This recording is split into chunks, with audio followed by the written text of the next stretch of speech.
c'est sensiblement le même arrangement, même du côté de la mine Goldex. Un contremaître peut avoir entre 10 et 15 travailleurs. Puis ces gens-là sont éparpillés dans la mine. Donc aujourd'hui, on a peut-être, ici dans le cas de la mine La Ronde, 200 à 250 personnes qui sont sous terre. Mais évidemment, sont éparpillés un petit peu partout dans les opérations. Fait que prochaine étape, on s'en va sur le deck pour aller voir la salle d'automatisation. Puis en passant, ben, on va mettre nos plaquettes sur le tableau d'identification pour être sûr que s'il y a une mesure d'urgence, ben, les gens qui vont faire l'évacuation vont savoir qu'on est sous terre. Donc on va aller mettre notre nom sur le tableau de descente. Fait que, prêt? Ouais, tu fermes la main. À la fin du corps, pour pouvoir les recharger.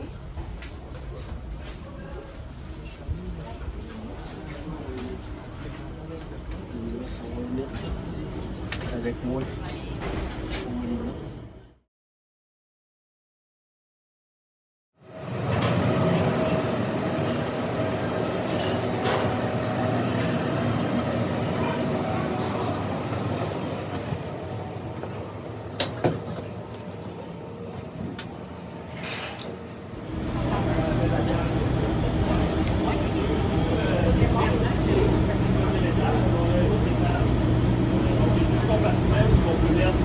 Environ 21 travailleurs par étage. Donc, on est capable de mettre jusqu'à 42 travailleurs par voyage. Donc, le matin, là, entre 6h et 8h, on ne fait que descendre des travailleurs pour être capable de rendre les gens dans le lieu de travail. C'est pas supposé se promener. Ouais.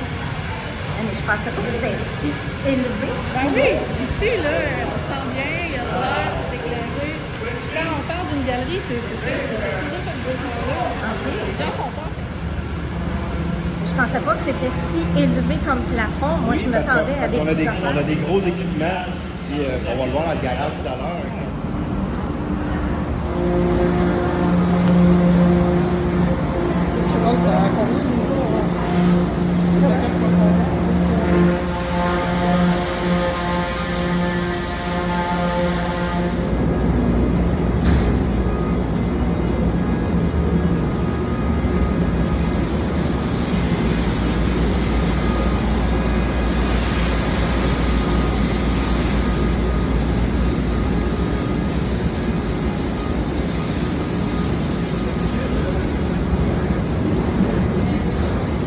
Il faut avoir une grande enjambée. Toujours 3 points d'appui.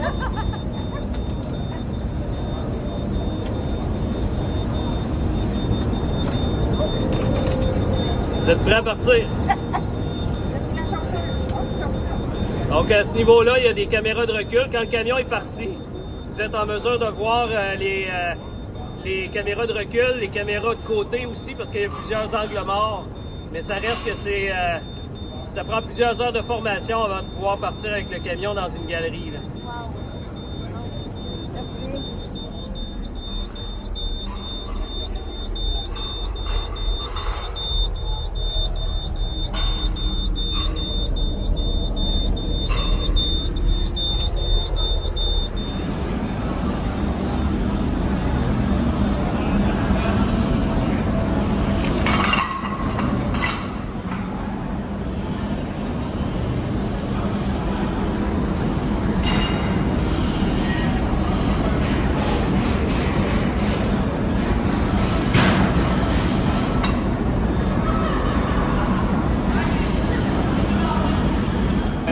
Une des principales raisons pourquoi on vous a invité aujourd'hui, c'était pour vous parler de sismicité puis comment les mines d'aujourd'hui doivent s'adapter à des gisements qui sont de plus en plus complexes, plus difficiles à aller chercher. Donc on a ici un équipement qu'on appelle une boulonneuse mécanisée. Donc à l'époque, on avait les boulonneuses manuelles, ce qu'on appelait les jacklegs, les stoppers. Aujourd'hui, on va parler plus d'équipement mécanisé, où ce que l'opérateur va être dans une cabine, va être protégé. Vous voyez en avant de l'équipement, il y a un grillage pour justement protéger l'opérateur dans des cas de phase sismique où on pourrait avoir de la projection de roches à cause de la pression qu'on a naturellement dans le massif. Bien, l'opérateur il est protégé. Donc on a une flotte d'équipements comme ça à la mine La Ronde. On en a aussi du côté de la mine Goldex. Il y a quelques opérations minières au Québec qui malheureusement ont de la sismicité dans leurs opérations. et on doit faire ce virage-là vers des équipements qui sont beaucoup plus adaptés aux conditions qu'on a aujourd'hui. Donc, dans le futur, vous allez voir de plus en plus de ce genre d'équipements-là. Ils sont plus fragiles, sont plus complexes, mais par contre, vous demandez à un opérateur, dans tous les cas, il va choisir un équipement comme ça parce qu'on est dans une cabine fermée, climatisée, filtrée, protéger des projections, puis beaucoup moins de bruit.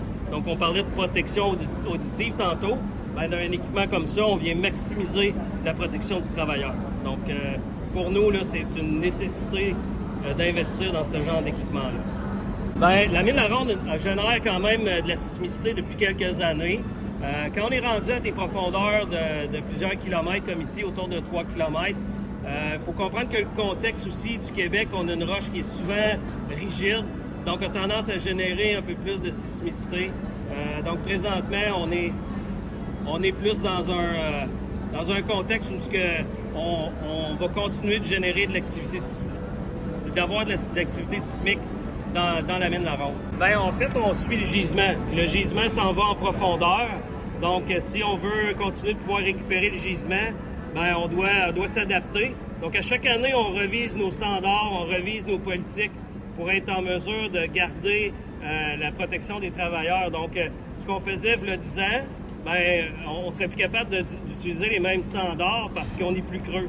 Donc là, on doit changer le standard puis s'adapter à ces conditions-là. Donc, c'est un peu une raison pourquoi que...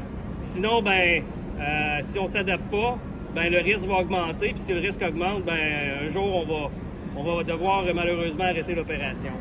Ben, présentement, dans nos budgets, on a prévu d'excaver, de miner le gisement jusqu'à 3,2 km de profondeur.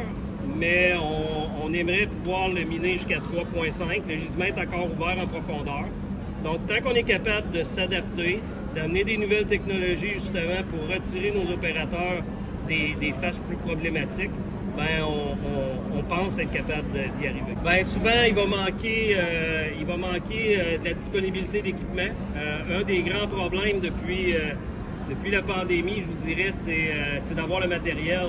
Donc souvent, quand on va commander des équipements neufs, il y a un délai supplémentaire. Donc, il faut prendre le temps de commander à l'avance nos équipements, s'assurer qu'on a les composantes de remplacement. Parce que le jour où tu utilises une boulonneuse mécanisée comme ça, ben tu peux plus te permettre de ne pas l'utiliser. Tu as besoin de cet équipement-là, donc tu as besoin d'avoir les pièces pour la maintenir en bon état. Donc, pour nous, c'est d'amener beaucoup plus de prévision sur qu'est-ce qu'on va avoir de besoin dans le futur. Donc, toujours prévoir un coup d'avance pour continuer à s'adapter à cette sismicité-là. Bien, je vous dirais que présentement, notre plan de minage nous amène aux alentours de 2032, mais on a encore des zones satellites qu'on aimerait quand même mettre en contribution. On voit dernièrement les prix des métaux qui sont appréciés un petit peu. On a la chance aussi du côté de la mine La Ronde à ne pas avoir seulement l'or, on a du cuivre un petit peu, on a du zinc, on a de l'argent, donc ça nous donne un avantage de pouvoir penser qu'on pourrait étirer la vie de la mine. Parce qu'en réalité, ici, sur le camp de la mine La Ronde, ça fait 45 ans qu'on exploite différents gisements, 35 dans le cas spécifique de la mine La Ronde. C'est quand même un camp qui a beaucoup de potentiel encore, donc on est très positif. C'est pour ça que dans le passé, on n'a pas eu peur d'adapter le rythme de minage. Dans le passé, la mine La Ronde était à 7 000 tonnes par jour. Aujourd'hui, on est plus autour de 4 000 tonnes par jour. Donc, on a dû adapter l'extraction pour justement tenir compte de cette sismicité-là. Bien, tous les jours, on a des communications. Une partie de mon travail, c'est justement d'être là le matin très tôt au carreau. On a vu tantôt les carreaux des contremaîtres, être disponible pour eux s'ils ont des questions générales. On a aussi beaucoup de séances d'information au cours de l'année.